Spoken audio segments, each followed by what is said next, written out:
Bom, tá começando mais um episódio do Café e Jaleco e hoje a gente está com uma convidada, amiga, colega, doutora Júlia Vidal. Ela está dentro da área da odontologia.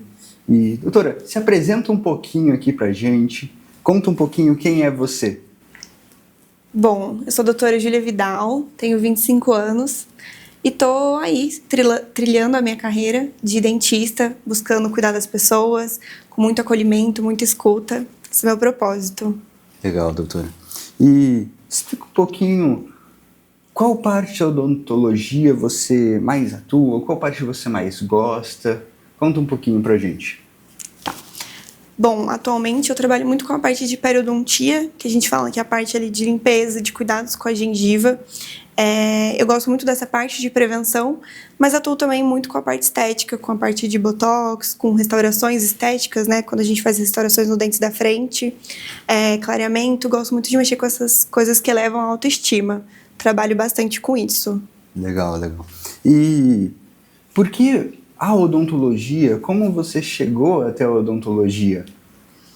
Bom, eu não vou nem enfeitar muito que eu sempre amei sorrisos e quis fazer odontologia, porque não foi assim. Eu queria medicina e acabei indo para odontologia por acaso, mas eu comecei a me encantar muito pelas especialidades. Eu gostei muito desse cuidado próximo com as pessoas. Uma verdade, mesmo quando eu queria medicina, é que eu sempre quis trabalhar com pessoas. Legal. Então, eu encontrei isso na odontologia. Eu adoro cuidar das pessoas, ter esse contato próximo. Por isso que eu me encantei e, assim, é um lugar que eu quero estar hoje, sabe? Perfeito, perfeito. Doutora, e dentro dessa jornada que você teve da odontologia, com certeza você já passou por histórias, conheceu pessoas. E tem alguma história ali que te marcou dentro da sua carreira? Bom, tenho um paciente que me marcou muito, que foi o Silas. Ele era um paciente especial, tinha algumas limitações, não era muito comunicativo. E ele passou comigo para fazer uma limpeza que eu falo que é uma limpeza um pouco mais profunda. E quando ele chegou até mim, eu realmente falei que eu não trabalhava com pacientes especiais, porque eu acredito que eles precisam de uma atenção específica para eles, de um profissional habilitado para atendê-los. E a situação dele estava bem ruim, tinha um acúmulo muito grande de tártaros, né, que a gente fala que é aquela sujeira endurecida, e sem saúde bucal, e a mãe dele me procurou para fazer uma limpezinha para colocar aparelho. E com o problema que ele tinha de perda óssea, se ele colocasse um aparelho, aquilo ia só piorar e aumentar. Então eu peguei e pensei, e eu vi que estava muito difícil a situação dele, que não daria para a gente ter um atendimento rápido como deveria. E eu procurei a mãe dele justamente para falar para ela procurar um outro profissional. Eu nem, vamos dizer, eu colocaria que eu nem teria feito o procedimento para ela conseguir fazer esse procedimento com outro profissional, porque era através do convênio. E quando eu fui até ela explicar toda a situação dele, ela falou, nossa, que estranho, ele sempre passa, ele sempre tem consulta de rotina, eu sempre levo ele, eu sei que ele tem as dificuldades dele, então eu sempre estou ali presente na consulta, eu não sabia que estava grave a situação. E, nossa, na hora que ela falou isso, eu pensei, eu não vou ser mais uma profissional que vou falar para ele procurar outro profissional e vou ignorar isso. Então eu falei assim para ela, calma, a gente vai dar um jeito. Então foi onde eu procurei um aparelho para limpeza bem melhor, emprestado da clínica, pedi uma auxiliar, porque ele não abria muito bem a boca, ele tinha um problema que ele engasgava muito ali com a saliva, e a gente foi, e assim, ele não se comunicava, mas nesse dia, no segundo atendimento com ele começou a falar assim para mim, não tá sendo fácil, viu? E rindo. E eu falava, sério, Silas, vai dar certo, fica tranquilo. Não, eu tô sendo firme. E o jeito que ele ficou se comunicando ali comigo, eu senti que ele deu importância para o que eu tava fazendo. Legal. E que ele entendia que ele precisava daquilo e que aquilo era bom para ele. E foi muito gratificante para mim. É uma história que eu tenho muito no meu coração. Gostei muito de poder ter sido diferente. Inclusive, encaminhei ele para uma associação que consegue cuidar dele melhor e dar um atendimento que ele deveria. E foi muito legal ter atendido ele. Foi uma história que me marcou. É muito comum que profissionais tenham medo de atuar com pessoas que têm algum tipo de síndrome, algum tipo de limitação, mas é muito reconfortante porque a gente realmente consegue mudar a vida dessa pessoa. E como você mesmo falou, provavelmente ainda passou por outros profissionais que acabaram fazendo tratamentos não tão eficazes, né? Sim. Eu acredito muito que precisa de um atendimento especializado e individualizado, porque mesmo que a pessoa tenha a mesma condição, então, assim, duas pessoas que têm síndrome de Down, elas vão ser diferentes. A comunicação, às vezes, é outra, a idade também é um fator, tem gente que tem mais medo, traumas antigos. Sim. É bem legal. Durante a faculdade, eu pude ter o estágio na parte de pacientes com atendimento especial, e foi bem legal, e a gente vê que cada atendimento é muito diferente. Você tem que ser especializado, porque é único o atendimento, cada pessoa é uma pessoa. Isso já na vida, né, em todos os pacientes, mas quando eles têm algumas limitações, a gente tem que entender toda a logística por trás da limitação que ele possui, entender um pouco da doença, o que ela faz, o que a pessoa sente, pra gente poder acolher mesmo aquela pessoa, né? É uma área muito legal, muito legal. Legal. E você acabou comentando ali sobre a parte de faculdade. Teve alguma história dentro da faculdade também que te marcou? Bom, muitos pacientes assim me marcam, mas eu acho que o paciente que mais me marcou na faculdade era uma paciente que morava muito longe. Ela morava tão longe que ela não tinha telefone, a gente não tinha comunicação com ela, e a comunicação mais acessível com ela era através de uma vizinha, que morava, pelo que eu entendi, era uma roça, e aí morava um pouquinho distante, e quando essa minha paciente passava pela casa da vizinha, ela falava, olha, fulano te ligou. Quase a cartas, né? Era muito difícil. Teve uma época mesmo que ela ficou doente e sumiu da consulta, não estava indo. E como que vamos remarcar? Como que vamos reagendar?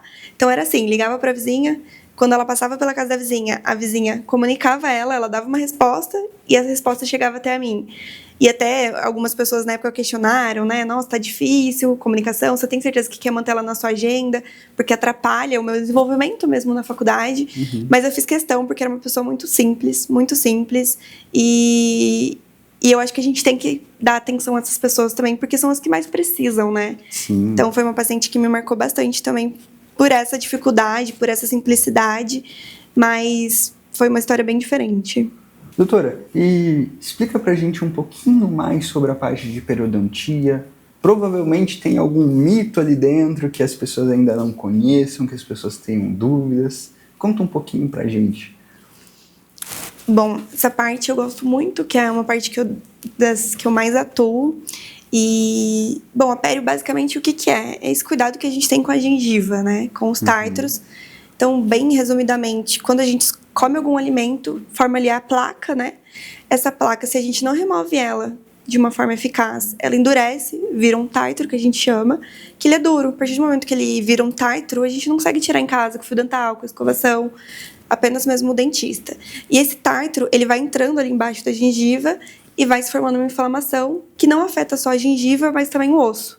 Interessante. A partir do momento que a gente afeta esse osso, ele começa a baixar, vamos dizer, e o dente começa a ficar um pouquinho mole, porque a gente perde esse suporte do osso no dente.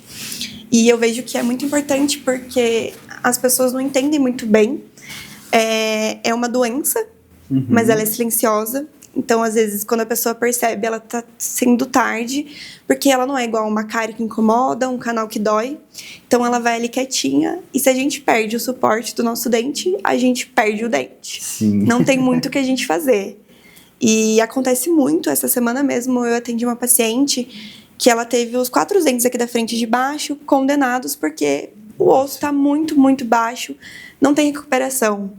E são dentes íntegros, não tinha uma restauração, né? Tem gente que chama de obturação, massinha, não tinha nada. Íntegro, sem canal tratado, um dente perfeito, muito bonito. E ela vai perder porque perdeu esse suporte. E quando a gente vê tarde, ela é silenciosa, ela pode ocorrer do nada, muito rápido, se intensificar. Então, acho que hoje, para mim, dentro da odontologia é uma área muito importante. E a gente previne isso com o básico, que é a escovação, que é o fio dental, o básico bem feito, né? A escova e o fio dental, a gente consegue prevenir grandes problemas, porque eu falo, né? Perder um dente por falta de prevenção dói na alma. Isso é verdade. E é muito comum dentro da odontologia que as pessoas só procurem um dentista a partir do momento no qual ele está com uma dor. A gente vê muitas pessoas com medo de canal, muitas pessoas com medo de quebrar os dentes, mas não vê muitas pessoas com medo de procedimentos como esse de limpeza. E o que você diria para as pessoas que ainda não estão atentas a esse tipo de procedimento? Eu acho que o mais importante que a gente tem que entender é que a dor, ela realmente está mostrando que está acontecendo alguma coisa. Mas o silêncio, ele é muito pior. Então, se a gente deixa ali achando que está tudo bem, pode estar ocorrendo coisas silenciosas, assim como é a parte de pério, né, que eu trabalho, aquele acúmulo de tártaro, aquela inflamação gengival, pode estar ocorrendo. Então, é importante que a gente mantenha visitas regulares ao dentista, mesmo que eu falo até que seja pra gente não fazer nada. Eu falo que se a gente não fez nada, não te indicou nenhum procedimento além da limpeza, tá excelente. E mesmo que seja pra vocês sempre, ele falar que não tem nada, vá. Vá, porque essa questão silenciosa da periodontia, ela leva a perdas dentárias graves. Hoje as pessoas perdem muitos dentes por problemas de tártaro, inflamação gengival, o osso abaixa, e não porque teve muita cárie, teve que tratar canal. Então é muito grave. Então, cuidado assim com o silêncio mesmo, com não ter nenhum sintomas. A gente precisa fazer essa prevenção, precisa ir regularmente no dentista, mesmo que a gente se cuide um pouco em casa. É importante. Perfeito. E qual seria a sua indicação de quanto em quanto tempo a gente precisaria ir para o dentista? Tem diferença de pessoa para pessoa? Como que é isso? Bom, a gente fala que o mínimo é 6 meses de diferença. Porém, eu gosto muito de individualizar isso. Então, se eu vejo que a pessoa ela tem uma condição onde ela já não tem uma higiene tão eficaz, ela tem algumas coisas que atrapalham, pode ser rotina, pode ser uma contenção, né, que a gente coloca aqui atrás para segurar os dentes após o uso do aparelho, é uma coisa que limita a higiene.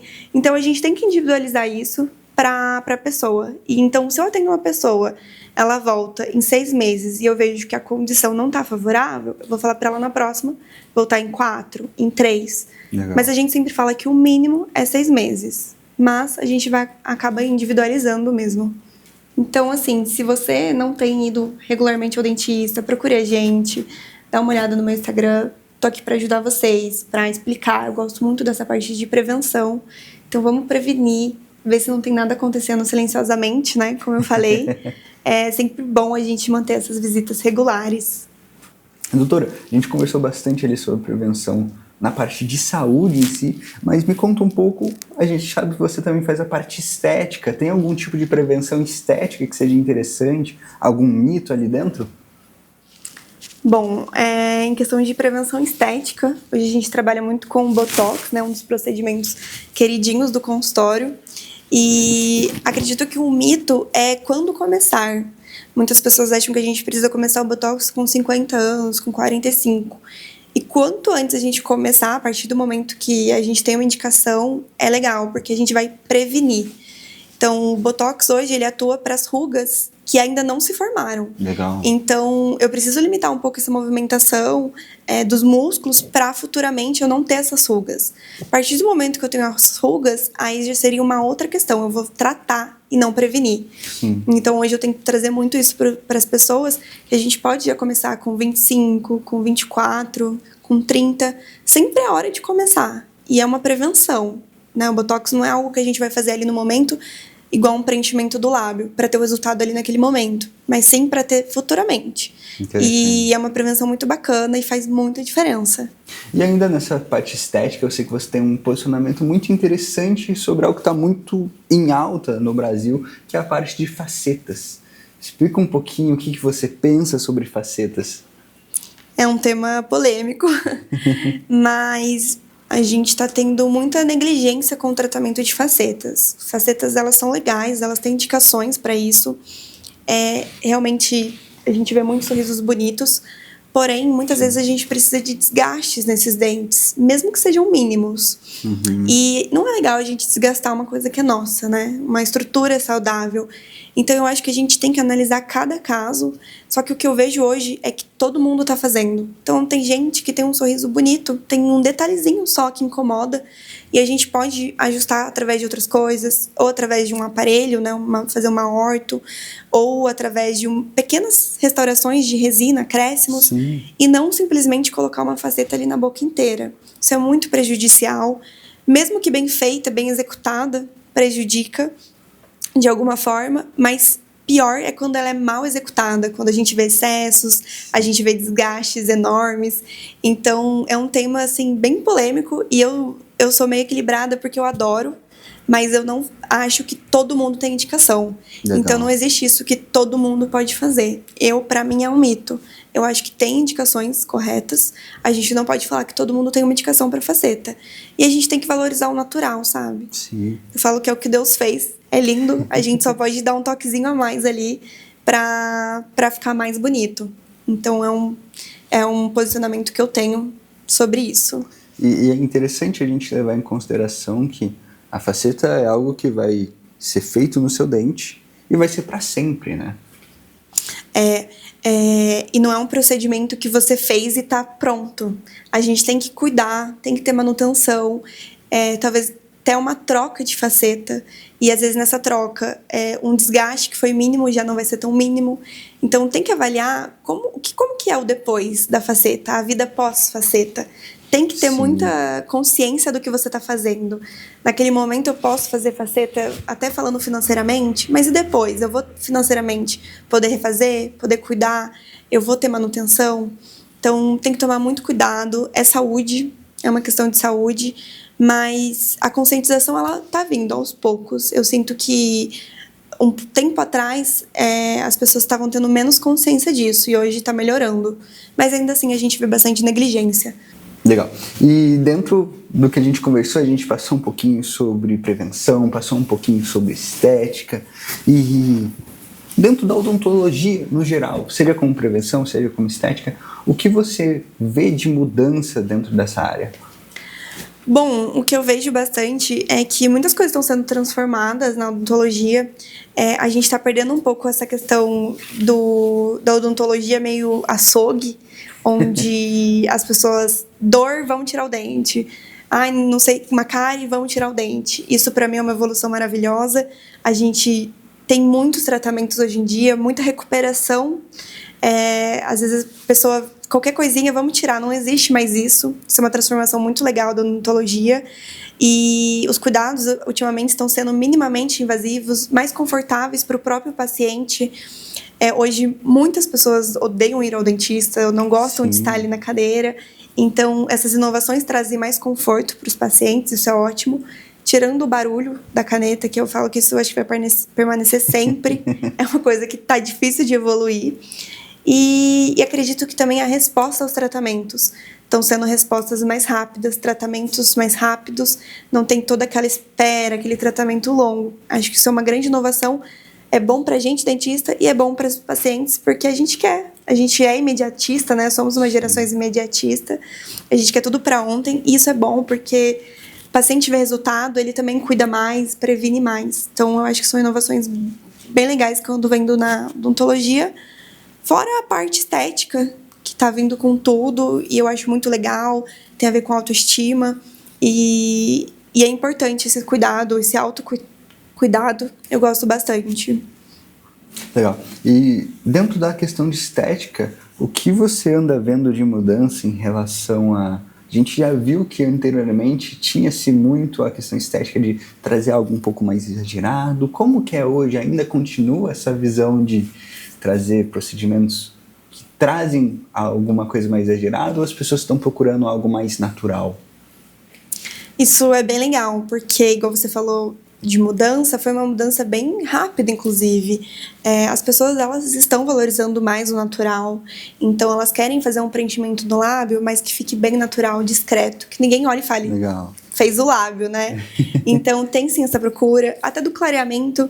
Tem gente que fala, não quero que fique muito branco, porque não quero que ninguém olhe e fale, fez clareamento. Até aconteceu já com um paciente que pra ele no sentido foi legal, porque ele ficou se gabando, que fez clareamento e perguntaram se ele tinha feito faceta. E ele falou, nossa, arrasei, porque é meu próprio dente. Inclusive, isso é um ponto muito positivo do clareamento. Às vezes valoriza bastante a pessoa com o seu próprio dente, consegue se sentir melhor. Então, sim, hoje a busca é por coisas mais naturais. Em todas as partes. Parte de dente, de implante, coroa, botox, harmonização facial como um todo. Sempre as pessoas estão buscando mais naturalidade. Inclusive, eu falo que o clareamento ele é um procedimento muito legal para se fazer, para valorizar a estética e valorizar o natural, que é os nossos próprios dentes. Então, através do clareamento, a gente consegue deixar o dente num tom um pouco mais branco, e isso valoriza muito. E não é só sobre o branco do dente, sobre estar mais branco, e sim sobre autoestima, sobre confiança. Isso passa uma imagem legal. Vira um acessório mesmo, um sorriso mais branco. Então, eu gosto muito e é valorizar o que já é seu, que é o seu próprio dente. Clareamento é um procedimento confortável, pouco invasivo, então é um procedimento que eu indico bastante para quem quer essa parte estética e valorizar o natural. Perfeito, concordo. O clareamento ele é uma ótima ferramenta para a gente fazer as coisas de uma forma natural, né? E, doutora, a gente sabe que a área da saúde nos traz muito aprendizado, independente de qual área seja. Tem algum aprendizado que você leva para a vida como dentista? Olha, eu acho que o maior aprendizado que eu tenho, mesmo que seja como dentista, não é bem sobre saúde bucal, viu? Eu acho que é sobre acolher e escutar.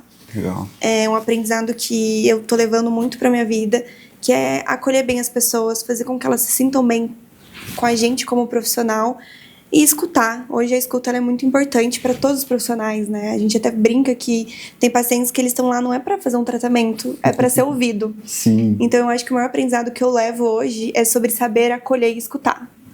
Então, até sobre acolher e escutar, eu tento sempre deixar a consulta o mais confortável. Eu, hoje, 98% das pessoas que sentam na minha cadeira não querem estar ali. É um dado muito real. Então, eu tento minimizar, né, essa dor para a pessoa. Então, tento acolher bem, tento ser o mais possível comunicativa. E uma coisa que eu levo muito é sempre explicar muito o que eu faço. Então, por mais que, às vezes, de maneira bem desenhada e zero termos técnicos, eu tento explicar tudo que eu tô fazendo. Legal. E eu falo até assim, já me questionaram, mas a pessoa ela tá com medo de estar ali, e você vai explicar um procedimento que é um pouco mais agressivo? E sim, eu explico. Eu explico que ela vai levar uma agulhada com uma anestesia, que eu vou cortar a gengiva dela. E eu sinto que isso ajuda porque eu tô passando confiança pra pessoa. Então ela entende que eu sei o que eu tô fazendo. Sim. E ela consegue se sentir segura. E por mais que, né? Por mais que ela, nossa, eu vou levar uma injeção porque ela sabe que vai levar. Só que parece que o falar ameniza. E essa questão de sentir confiança é muito legal. E até de dar uma descontraída, perguntar um pouco sobre a vida, o que a pessoa faz. Eu tento, assim, ir levando para que aquele ambiente que é tão ruim seja mais confortável. Perfeito. E é muito comum na odontologia as pessoas terem medo. Igual você falou da maquininha. Muito. A maquininha, principalmente, as pessoas têm esse receio dela. Então, acredito que seria uma máxima até na área da saúde, no geral, a gente falar que se você não pode curar, pelo menos acolha, né? Com certeza. Doutora, e a gente sabe que a vida dentro da área da saúde nos gera estresse, a gente acaba pegando cargas ali das pessoas que passam por a gente. E hoje, o que você faz para lidar com esse estresse, essa pressão? Quais são as válvulas de escape que você usa? Bom, isso é verdade. Lidar com as pessoas é muito bom, mas realmente gera um esgotamento, sim. Eu gosto muito de atividades físicas. Nunca fui muito fã, mas recentemente tem me ajudado muito, tá sendo uma terapia mesmo. Eu gosto muito de fazer a natação, sempre gostei. Legal. E minha outra válvula tá sendo o futevôlei, que é um desafio pra mim, é um esporte bem difícil, mas eu tô encarando, acho que esse desafio tá deixando eu mais engajada a realmente conseguir. E acho que ali, estar com a família, com meu namorado, isso também me traz bastante paz, viajar. São válvulas de escape para sair um pouco da rotina. Legal, perfeito. E ainda falando dessa questão pessoal, como você entende esse equilíbrio entre a doutora Júlia Vidal e a pessoa Júlia Vidal? Bom, em relação a isso, eu tento deixar da maneira mais leve possível, né? E eu até brinco que um dos meus hobbies ultimamente está sendo fazer essa gestão do consultório mesmo. Eu tô, graças a Deus, adorando essa parte de venda, de marketing, de estruturação de um negócio, de como cuidar melhor dos meus pacientes, de como atender eles melhores, de como receber. Então, eu acabo que essa parte está sendo leve para mim, Legal. porque eu me divirto. Às vezes a parte pesada é falta de tempo, né? Muita correria, mas o executar para mim tá sendo leve. Então, e até o momento da consulta, eu tento sempre dar uma descontraída com o paciente, um bate-papo rápido.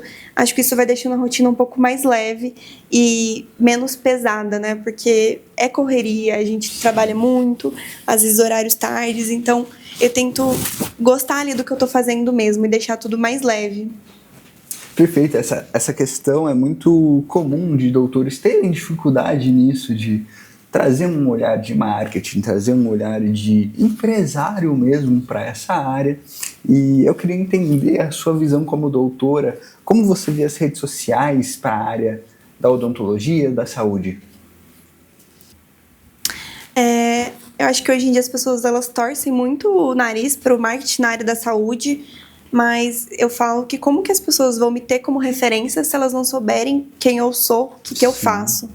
Então, acho que para mim hoje as redes sociais elas são sobre mostrar e vender, né? A gente também tá ali fazendo uma propaganda nossa, mas muito mais mostrando quem somos, o que fazemos, como fazemos, né? Como a gente tem esse acolhimento com a pessoa, como é uma consulta e, inclusive, até pessoalmente, particularmente, eu gosto muito da questão do perfil conjunto, né? A rede social da dentista, doutora Júlia Vidal, e da Júlia Vidal, Legal. que é filha, que é irmã, que é namorada. Eu gosto muito de envolver porque acho que isso gera conexão. Com certeza. Eu acho que hoje a gente busca profissionais, referências, bons profissionais, mas que se não tiver conexão, eu falo que não adianta muita coisa. Tem que ter um equilíbrio. Eu vejo até como paciente, os doutores, os médicos que eu vou, ou até profissionais que oferecem serviços, a moça que cuida do meu cabelo, quem faz minha sobrancelha, são profissionais que, além de ser bom, eu tenho uma conexão com eles. Então, eu acho que a rede social tá aí para isso, pra gente gerar conexões. Às vezes, eu já até vi conexões sobressair a pessoa ser boa, porque a gente gosta tanto daquela pessoa que a gente vai mesmo sabendo que o fulano é melhor. Então, eu acho que a rede social é para isso, para mostrar quem eu sou, como eu cuido, como eu acolho e até trazer também mais conhecimento. Então, eu gosto muito. Eu acho que a rede social ela é muito importante e não sei como seria sem, na verdade. Legal. E eu concordo com você, essa questão de trazer o lado pessoal. A gente fala muito de vendas dentro das redes sociais, mas talvez algo que a área da saúde sinta um pouco de falta é entender que a venda não precisa ser igual uma Casas Bahia. A gente pode fazer uma venda de forma elegante, com o ensinamento, com o que você já sabe. Então, acho que a rede social vem muito com esse olhar hoje de vendas de uma maneira elegante e também de conexão. Afinal, a conexão com o seu paciente é o que realmente traz essa venda, né? Sim, eu acho que é essencial nós sermos bons profissionais, mas fora da cadeira tem toda uma questão também, né? E a gente transmite confiança quando a gente também sabe quem é o profissional por trás que está atendendo a gente. Então, nossa, olha que legal, ele é avô, ele tem o neto dele, Sim. olha que legal, ele também foi pai esses dias. Eu acho que essa conexão de vida real é muito essencial. Perfeito, doutor. E com 1 ano e meio ali de formada, é muito comum que algumas doutoras, alguns doutores tenham receio de aparecer, de se posicionar por acharem que são muito novos na profissão. E o que você teria para falar sobre isso com eles? Bom, a gente tem que confiar no nosso trabalho, né? Então, assim, todo o estudo que a gente carrega por trás, todo o conhecimento, ele é muito importante. E eu acho que independente da idade, do tempo de formado, tem muito mais a ver com a entrega que a gente tem com o trabalho. Então, se você tem responsabilidade, você está ali para fazer um trabalho sério, você busca conhecimento, você quer fazer as coisas da maneira correta, não tenha medo de se posicionar. Crie confiança, crie segurança. Se você sabe que você é bom, que você sabe fazer aquilo, então corre atrás, mostra que você sabe e também não tenha medo de falar o que você não sabe. Então, a gente precisa ter sinceridade. Eu não faço implante. Hoje eu não mexo com essa parte, eu não entendo dessa parte. E tá tudo bem, não é a minha área, não é a minha parte. Não busquei conhecimento sobre isso. Mas tudo que eu trabalho hoje é porque eu busquei conhecimento, eu busquei saber fazer. Não foi uma vez que eu fiz, nem duas, foram 10, foram 30. E 1 ano e meio parece pouco tempo, mas eu não consigo colocar no papel quantas coisas eu já fiz, quantos pacientes. Então, assim, existe sim uma bagagem, por mais que seja pequena, e vai muito também de como a gente vai atuando, né, na vida, de como a gente vai correndo atrás. Então, se você tem segurança no que você faz, não tenha medo de se posicionar. Perfeito, perfeito. Eu concordo, porque se a gente sabe um pouquinho mais do que alguém que ainda não sabe disso, a gente já consegue ensinar ela. Então, o que a gente tem que fazer para se posicionar é justamente isso, ensinar. É muito mais voltado ao ensino do que qualquer outra coisa. Não precisa ser um dentista, um médico, blogueirinho, mas sim uma pessoa que faça as outras pessoas terem uma transformação, assim como é dentro de uma consulta. O que você falou é uma frase que eu levo muito pra mim, que eu falo que o seu óbvio pode ser o milagre de alguém. Porque pra mim pode parecer óbvio, mas pra você, quando eu falar, você vai falar, nossa, não sabia. Então, não tenha medo de falar, porque pra você pode ser óbvio, mas pra outra pessoa não. Sim. Eu escutei essa frase num evento que eu fui em São Paulo, com profissionais incríveis, e me marcou muito. Então, eu uso bastante essa frase, o seu óbvio pode ser o milagre de alguém. Doutora, a gente conversou um pouquinho sobre posicionamento, e hoje a gente sabe que você já se posiciona dentro das redes sociais, mas eventualmente, quando a gente começa, a gente tem um pouco de vergonha. Não sei se você tinha vergonha. E o que você tem para dizer para essas pessoas que às vezes estão com vergonha de se posicionar, de gravar, principalmente? Eu nunca tive tanta vergonha em si. Porém, eu sempre perguntava o que as pessoas vão pensar. Ai, será que eu falei isso? Então, eu gravava e ficava ali achando 1000 defeitos. Sim. Nunca tive problema de falar, eu sou uma pessoa mais comunicativa, realmente, mas eu me cobrava de estar perfeito. E nunca vai ser perfeito. A gente sempre pode evoluir. Então, eu tenho certeza que se eu olhar um vídeo que eu gravei 3 meses atrás, nem tanto tempo, eu vou achar um monte de defeitos que hoje eu não faço. Assim como daqui 3 meses pra frente, eu vou olhar o de agora e vou falar, não tá legal. E, então, assim, a gente tem que entender que sempre vai ter alguém melhor que a gente, sempre vai ter alguém pior, e a gente tem que olhar pra gente, porque nós mesmos temos uma versão melhor, e a gente tem que buscar evolução. E se hoje eu olhar meus vídeos de 3 meses atrás e ver que eles não estavam legais, é um bom sinal, porque senão que eu tô evoluindo e que eu tô melhorando. Então, tem que tentar perder a vergonha. E vai aparecendo aos poucos, sabe? Vai aparecendo, grava um videozinho, uma fotinho. E não tenha vergonha, não fica olhando, eu falo isso. Grave, posta e não se cobre.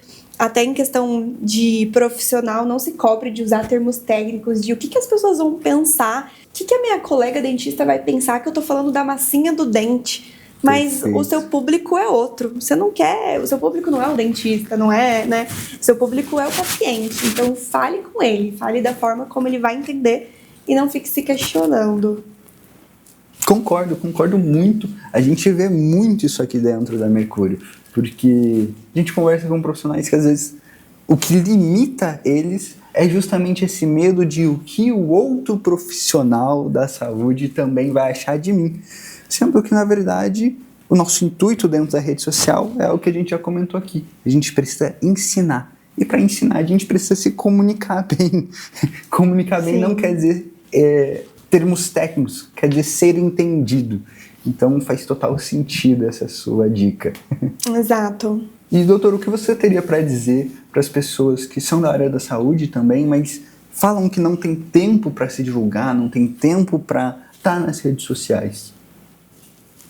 Bom, eu acho que a gente não consegue fazer tudo ao mesmo tempo. Então, eu não consigo ser a pessoa da contabilidade, a pessoa do marketing, a secretária. Acho que no começo a gente consegue fazer poucas coisas e até ajudar, né? A gente tem que... Eu falo que não é delargar, é delegar. Por isso que a gente tem aí pessoas, empresas que trabalham com esse foco em marketing, né? Como vocês, como a Mercúrio, que estão aí para ajudar a gente, para minimizar o nosso tempo com isso. Então, no máximo, vamos gravar conteúdos e toda a parte de postar, de fazer campanha, de editar, fica a critério de vocês. E acho que isso ajuda muito, porque a gente precisa ocupar a cabeça com outras coisas, com estar ali presente com o paciente. Perfeito. Fazer, né, o procedimento em si, mas tem toda uma questão por trás que eu acho que cada profissional pode ajudar a gente a agregar. Então, a contabilidade, a gestão, o financeiro, não dá pra gente ser tudo também o tempo todo. Exatamente. A gente sabe que se a gente tentar fazer tudo, a gente fica igual o pato. Então, se você aí é doutor, doutora, independente da sua especialidade, está precisando de ajuda para cuidar das redes sociais, para cuidar do seu marketing, entre em contato com a gente. A gente tem aqui embaixo as redes sociais. É só chamar a gente que a gente vai te ajudar, tá bom? Perfeito, doutora. E dentro da sua carreira, dentro do início da sua carreira principalmente, qual foi o maior desafio? Eu acho que confiança. A gente estuda muito, a gente se prepara muito, a gente busca muito conhecimento, mas existe uma segurança que está ali na nossa cabeça. Para mim, esse foi o maior desafio, foi confiar que eu sou capaz. Porque as pessoas, elas viam que eu era capaz, mas eu não estava me vendo capaz. Então, a segurança foi um pontinho de dificuldade para mim no começo. Quebrar essa bolha mesmo de entender. Eu estudei para isso, eu me formei para isso, eu corro cada vez mais atrás de conhecimento. Então, eu preciso confiar. E confiar que o que eu faço é o certo, o que eu faço é bom. Eu acho que confiança foi a minha maior dificuldade. Legal. E se esse foi o maior desafio no início, qual é o maior desafio hoje? Hoje, eu acho que é justamente lidar com todas as informações que a gente tem. Essa parte offline do consultório, né? O que tem por trás ali das cortinas, eu acho que é o mais difícil, porque a faculdade não ensina. Então, sim, a faculdade não ensina financeiro, gestão, marketing, como vender, como receber o paciente. A gente sabe sentar o paciente e fazer o que a gente tem que fazer. Mas essa parte por trás e até a questão de impostos, vigilância, tem que estar tudo redondo. Essa parte eu acho que atualmente é a minha maior dificuldade. Eu gasto mais tempo fazendo essa parte offline do que ali na cadeira executando o procedimento. Perfeito. Doutora, e hoje você já tem seu consultório próprio, então me conta um grande acerto que você teve criando esse seu consultório próprio, um grande erro que você teve. Um grande erro foi que eu quis estar tudo 100% para começar.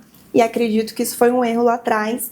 Eu me cobrava muito de tudo estar perfeito. E desde coisas simples, como não tenho um café para servir para o meu paciente, como coisas grandes. Eu não tenho tal equipamento. Então, esse foi um erro, porque eu acho que a gente tem que começar da forma que a gente pode, perfeito, com as condições que a gente tem naquele momento. Tem que começar, tem que dar um pontapé inicial. Então, se eu fosse até dar um conselho para alguém, comece. Independente do que você tem, trabalhe com o que você tem naquele momento, que vai dar certo. Eu acho que esse foi um grande erro. E sobre o meu acerto, eu acredito que foi mesmo com essas circunstâncias de querer tudo perfeito, eu confiei que ia dar certo e eu tentei dar o meu melhor com as condições que eu tinha e entendi que eu poderia fazer da melhor forma com aquilo que eu tinha, mesmo que a meta lá na frente seja maior. Então, eu acho que confiar foi um acerto que eu tive que deu certo. Legal, legal. A gente entende que dentro da área da saúde, cada detalhe importa, isso é verdade. A gente conhece profissionais que o consultório tem um cheiro próprio, uma música própria, às vezes até a música que o paciente gosta vai estar tocando, mas não tem como a gente já iniciar com tudo perfeito. Eu concordo com você, a gente precisa primeiro iniciar para aí sim aprimorar. É sempre estar 1% melhor a cada dia. Exato. Eu acho que é exatamente o que você falou. E tem tantos detalhes pra gente mudar. Essa questão que você falou do cheiro. Eu recentemente criei um cheiro. Tá em processo de execução mesmo do cheiro em si. Mas já definimos as notas e é tudo muito individualizado e eu gosto muito dessa parte. Então é pensar desde o café que eu vou servir para o meu paciente, a música que ele quer ouvir. Isso é interessante. Recentemente eu criei uma anamnese que é mais com essas questões, não tem nada a ver com a parte da saúde. Mas o que a pessoa gosta de tomar, o que ela gosta de ouvir. E você se surpreende, porque tem pacientes, por exemplo, que colocam que não querem ouvir nada. E se eu não faço isso, eu ia deixar uma música, mesmo que leve. Quando eu não conheço a pessoa, eu coloco uma música leve. mas realmente, talvez a pessoa prefira o silêncio. E então eu tento aplicar isso, ver se a pessoa tem alguma alergia, algum alimento, né? Às vezes eu vou servir um alimento para ela que ela tem alergia. Então acho que esse cuidado por trás ali do procedimento em si é muito legal, é muito bem-vindo. Doutora, me conta, o que a gente pode esperar de futuro? O que a gente pode esperar de planos para os próximos meses? Bom, eu estou caminhando para crescer bastante, consolidar bastante o consultório, ter um atendimento que, igual a gente comenta, não é só um atendimento, é uma experiência mesmo. Por mais que, às vezes, procedimentos que a gente não queira estar ali para fazer, né? Não é só estético, mas que a gente tem uma experiência boa, uma convivência boa. Então, eu trabalho para levar o melhor atendimento para as pessoas. É um atendimento individualizado, bem cuidado, acolhedor. E também espero caminhar na minha vida profissional, em carreira, evoluir profissionalmente. Tenho alguns planos, né, futuros de especializações, de cursos, até dessa parte de gestão. É uma parte que eu gosto bastante. Acho que eu até comentei já com você que se fosse para mim ensinar sobre o que eu ensinaria, né? E eu falo que eu gosto muito dessa parte offline, porque é uma parte difícil, a gente se forma e a gente não sabe essa parte. Então eu acho que agrega bastante. Ótimo, doutor. A gente entende aqui que existem 3 processos que a gente consegue fazer para um profissional da área da saúde entrar num processo de escala realmente, alcançar mais faturamento, alcançar mais liberdade. E a gente acredita que o braço de educação seja um dos mais potentes, afinal te dá muita liberdade como doutor para poder viajar, poder ficar com a família e etc. Conta um pouquinho o que você pensa sobre esse braço de educação, o que você tem planejado aí para esse próximo etapa que vai ter dentro da sua vida profissional. Eu acho que a educação é muito importante, e não só a educação técnica, né, mas as outras coisas.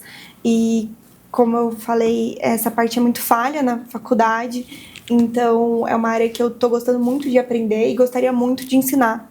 Eu acho que precisa, tem essa demanda, então seria um projeto pessoal e profissional meu, que seria ensinar essa parte offline, igual eu falei, de gestão, de marketing, como começar, e é uma parte que eu gosto bastante e eu adoro ensinar.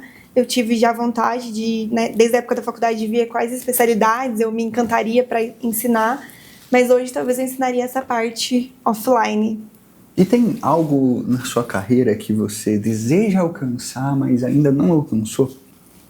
Olha, eu sempre corri atrás de bastante curso, de aperfeiçoamento, e eu tenho uma vontade de fazer um curso fora do país. Eu acredito que isso engrandece, a gente consegue ver outras visões, entender o que está acontecendo, né, fora do mundo, por mais que hoje a gente tenha acesso a muitas informações. Eu tenho vontade, sim, é um objetivo até pessoal, né, uma conquista pessoal, de fazer um curso fora em uma universidade, e não qualquer curso, eu queria fazer em uma universidade reconhecida realmente. É uma vontade que eu tenho. Legal. E se isso é algo que você deseja alcançar no profissional, me conta o que você deseja alcançar no pessoal agora, um sonho pessoal. Eu acho que, apesar de ser pessoal, ele está muito ligado ao profissional, que é realmente consolidar a minha carreira como dentista, ser referência.